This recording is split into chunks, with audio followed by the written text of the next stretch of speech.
Hello mga idol, good morning. So, nandito ako ngayon sa likod. Titignan natin yung mga manok kung ano yung mga ginagawa nila. Ayan, dito po tayo ngayon sa likod. So, ito po yung ano namin, bahay kubo na kitchen. Ayan.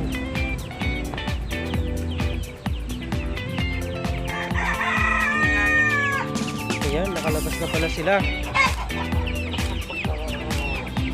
Ayan, hello. Hello, hello, hello. Yan, pinalabas po sila dahil madami yung yung mga lumilipad. Kasi katatapos lang ng ulan dito. So, para makakain din sila. Yung tawag din dito sa Ilocano is labuog. Yan. Yan. Meron tayong Brahma chicken. Alright mga idol, dito na nagtatapos yung video natin. So abang-abang ulit bukas yung susunod natin na vlog.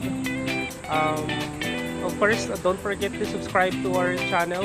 And salamat sa panonood.